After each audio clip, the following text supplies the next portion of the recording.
Axios reports Trump's threat of being jailed suddenly gets real. The Secret Service has been having meetings about the high probability that Trump is going to be held in contempt and sent to jail. And this is a game of chicken that I think Trump is intentionally playing. He played the card I hoped he was going to play, in that the Constitution is more important and I'd be willing to make that sacrifice. That's what he said when he was walking into the court.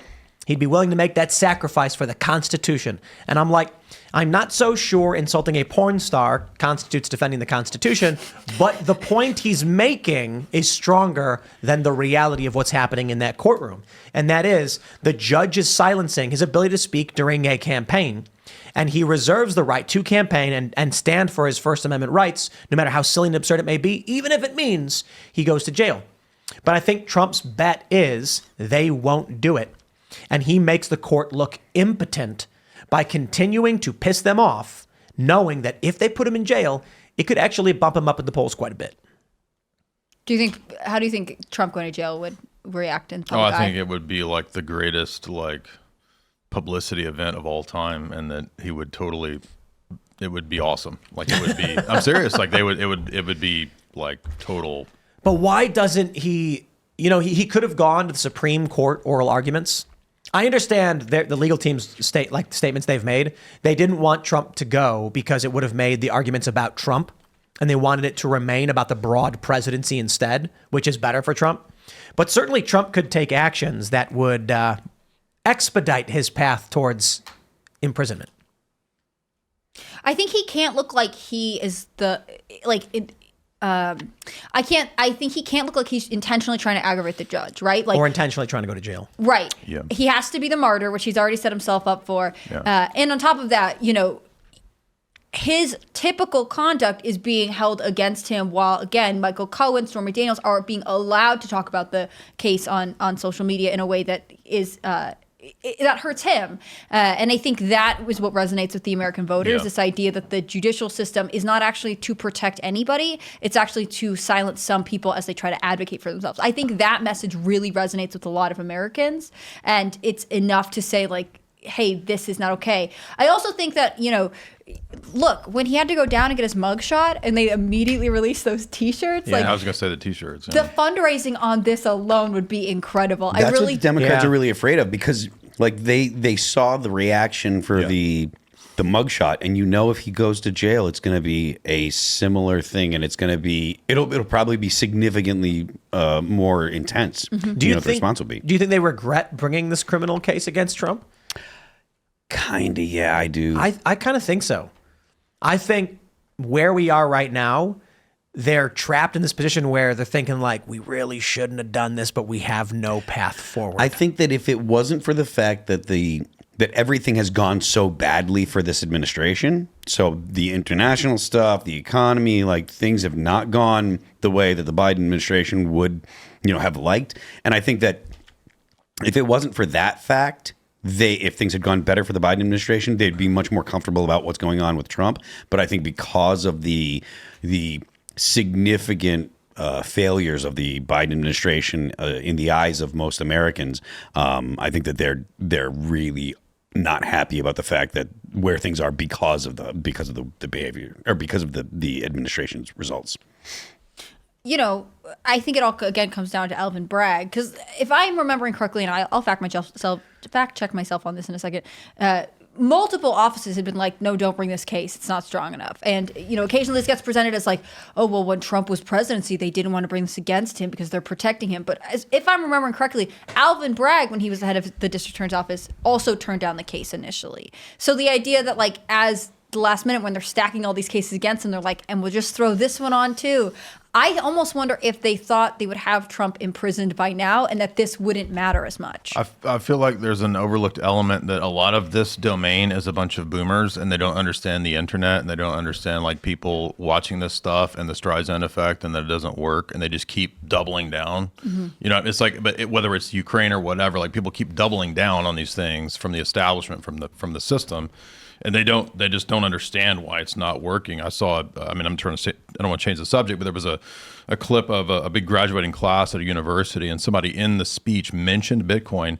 The entire graduating class, the whole university, basically booed the guy. And I'm like, so the university system is basically churning out these completely brainwashed people. They have no idea what's really going on. There's this whole other subset of people on the internet, on Twitter, on X, that know what's going on. It's anything that happens goes viral. Tucker does a show, you do a show, whatever, it goes massively viral. So people really know what's going on. And there's like this totally, it's like you're either really awake or you're totally asleep. And this system represents all of these super asleep people who are basically boomers, have no idea what's going on. Do you think anyone who's asleep looks at this trial and says, like, yeah, Trump's not getting a fair shake? Like, is there a chance that non-politically engaged people are getting a negative impression of New York State as opposed to Trump right now? No, I think anybody who still is locked into that mode of thinking is pretty much there for the long haul. I think the jurors are pissed off. Can you imagine being a juror on this stupid trial? Yeah. Because every day, at least in the news media, they're like, so a star witness is coming today, and they're just going to, this is going to be great for the prosecution. Then by the end of the day, it's always like, they couldn't quite make that connection that the prosecution wanted. Like, you must be so bored as a juror right now. I kind of feel like if I was on a jury, let's say like, is the case of John Doe and Jane Doe, and here's the crime, payments were being made, it's business. I was like, and they asked me, like, can you be impartial? I'm like, yeah, I don't know anything about these people. And then some woman comes on the stand and she's yelling about all this weird sex stuff. I, as a juror, would probably complain to the judge. And I'd be like, we've been here for how many weeks now? They've not presented everything. Why are you, this is not my civic duty to sit here and listen to the incoherent ramblings of some sex worker. Like, what is this? I have a job. I have a life to get back to. I wouldn't be surprised if behind the scenes the jurors are actually getting pissed. There were reports already that jurors are like yawning and they're looking around the room. They're not paying attention. Some are getting like falling asleep. And it's boring. They're like, so did you sign this thing for accounts payable? It's like talking about your checkbook and accounts every day. Like, it's not a murder trial where it's like motivations and passions and this thing there. And by the way, there were murder trials that have taken less time than this month long. This will probably go 8 weeks at this rate.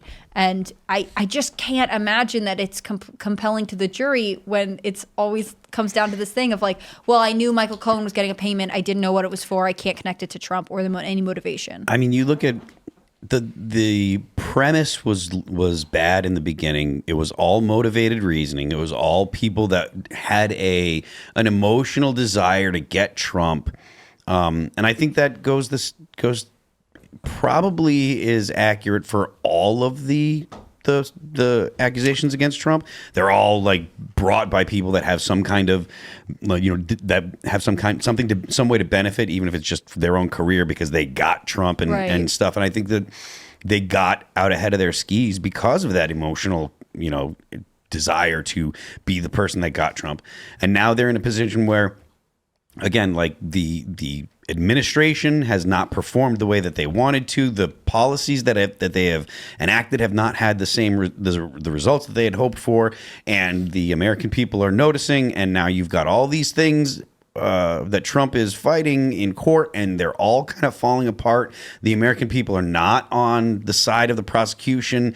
Generally, Trump is looked at as somewhat sympathetic because people do have the sense that the government is kind of overbearing and poking at him for stuff that they would have let other people off for. Everyone kind of has that sense. It's like, all the stuff about Biden with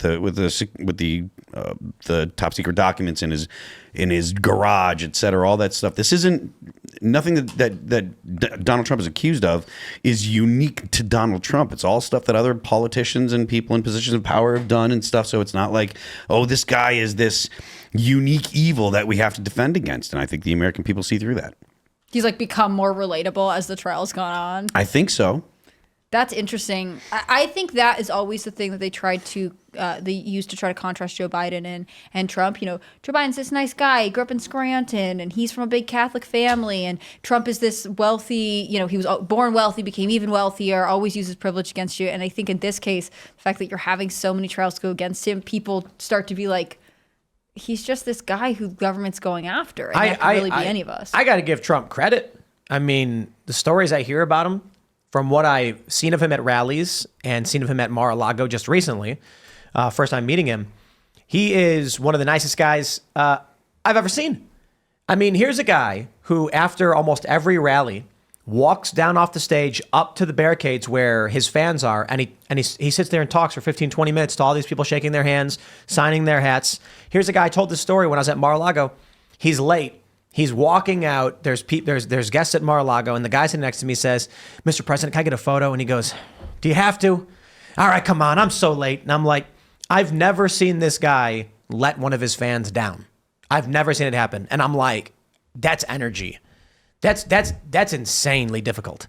And the way he handles his security around his rallies and his fans, he makes sure to let his fans have his time, and he gives them the time of day. There's a lot of people who are very nice, and I can't say I have the time and energy that Trump does to deal with things like this. We wrap up a show, everybody comes up, I try to talk to as many people as possible, and then it's like, look, we got to go, we're busy, and I'm like, sorry, everybody, I got to go. Trump stays. I'm like, that guy's got to be on a plane, he's got to fly to the next city, and he sticks around. I think he genuinely really loves the attention and the people loving him, and I don't think that's a bad thing. They try to insult him over it. But that means as a president, the only thing he really cares about is that you, the American population, the American citizen, love the guy. And we make fun of him back in 2015, 16, 17, 18, all the time for he's the guy who puts his name in big gold letters on buildings. He wants everybody to love him. I'm like, that's a good thing for a president to have. You want to call it some kind of personality disorder where they're desperately in need of attention from other people? I'd love it if we had a president who was like, I cannot let the American people down. They have to like me. What do I do to make them like me? Good. We're sick and tired of the president going, the corporations have to like me. How do I get the lobby groups to like me? I need their money. Trump was like, no, Trump's the kind of guy who wants to walk down the street and have people be like, we love you, Trump. And then he signs a hat for him. That's what he loves. He wants to every day to be that time he went to that one Chick-fil-A and they're all like, hey, it's so great to see you. When he brings the pizzas to the fire department, he does that because everybody loves pizza.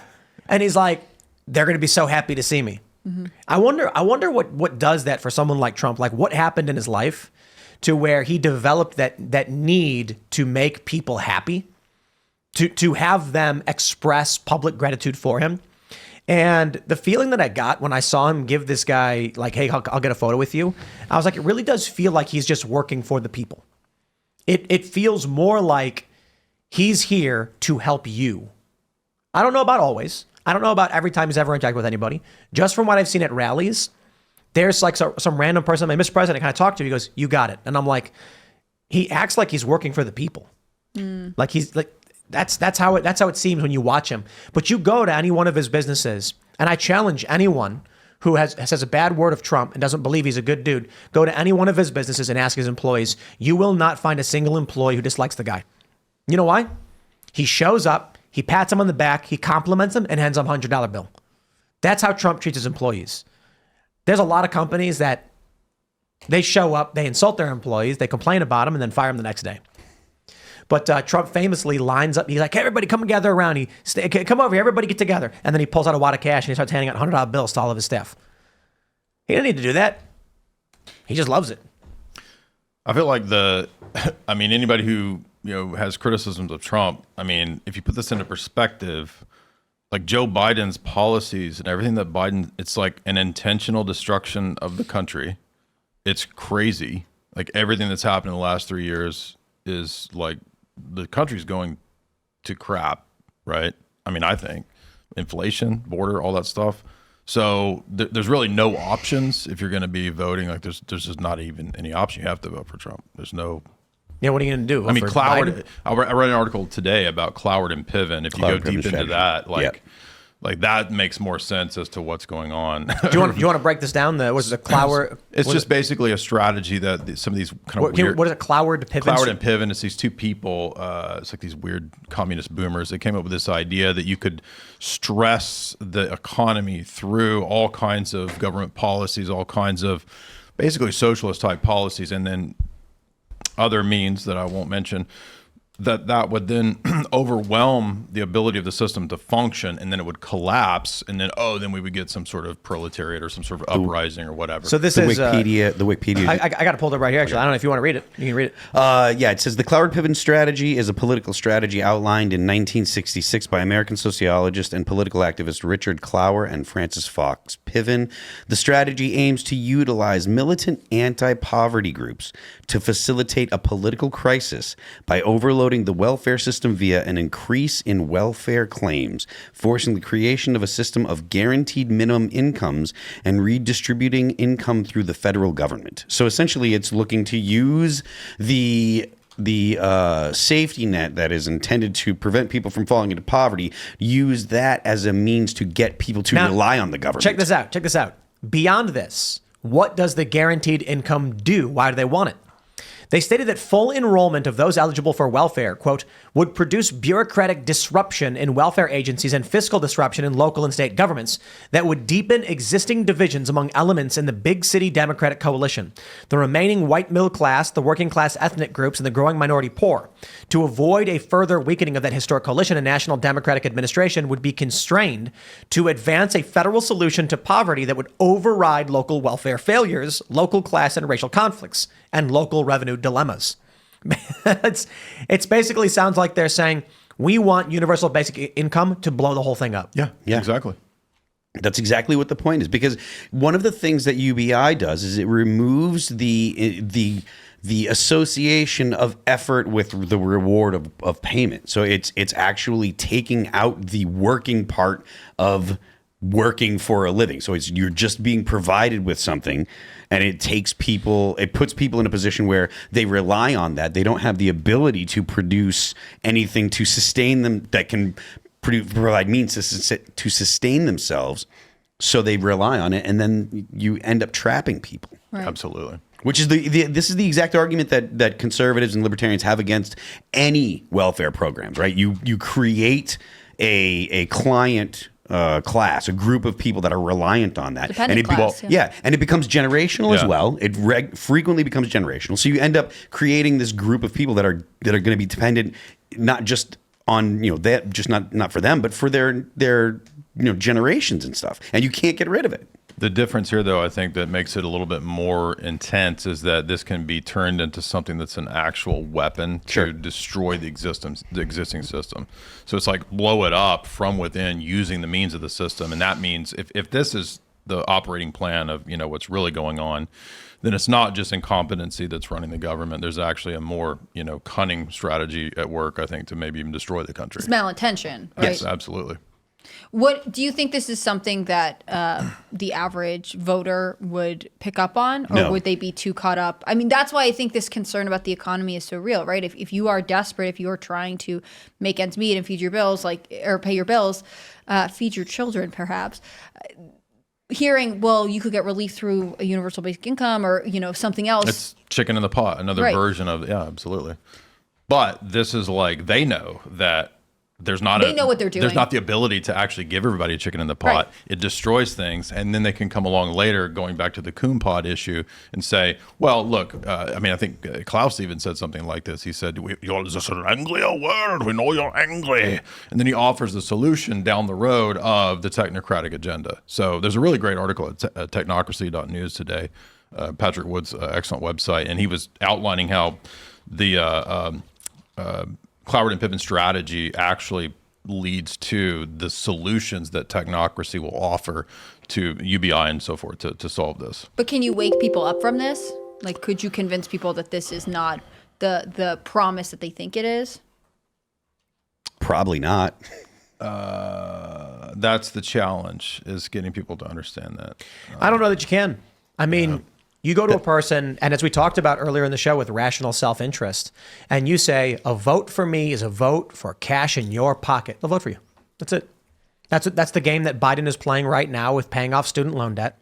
And there's this viral video that I think libs of TikTok may have posted it, where someone's saying, and this is a mixed bag, this person, they're talking about how they took out $34,000 in loans. And it's been 20 years, or I think they said it was 20 years, 15 years maybe. They've paid back something like $60,000, and they still owe $11,000. And I'm like, yeah, that's also a predatory system that needs to be dismantled and destroyed. This idea that you borrow 34 grand and then got to pay back double that is insane. But then they said, when Biden paid my loan back, it's a closed box. No taxpayer was harmed by this. And it's like, in this particular instance, I will give you spent more than your loan was. But there are many people who did not pay back their loans or a greater sum of their loans, and they were given free money. This means at the time, money was created upon the issuance of debt to fund these universities and your rent and your food without labor going into the market, creating inflation, driving prices up as you pull resources from the economy without putting anything back in. Then when they cancel those loans without you putting money back in or labor back in, the inflation sticks. That's the point. Yeah. The point at which the Biden administration cancels the debt is when the money supply, and then all of a sudden we get hit by that because it's going to be a massive, it's a massive increase of money supply without an increase of labor. That being said, I actually do agree with first getting rid of the college loan system and then forgiveness for people who've already paid beyond their principal and a suspension of interest rates. But the idea that there are a lot of people posting like, I owe 20 grand, now it's all gone. And it's like, they're like, I graduated 2 years ago. And I'm like, okay, that's insane. Mm-hmm. Some people are getting their loans paid back and they have not paid back what they were given. Thanks for watching this clip from the Timcast IRL podcast. Hang out with us live Monday through Friday at 8 p.m.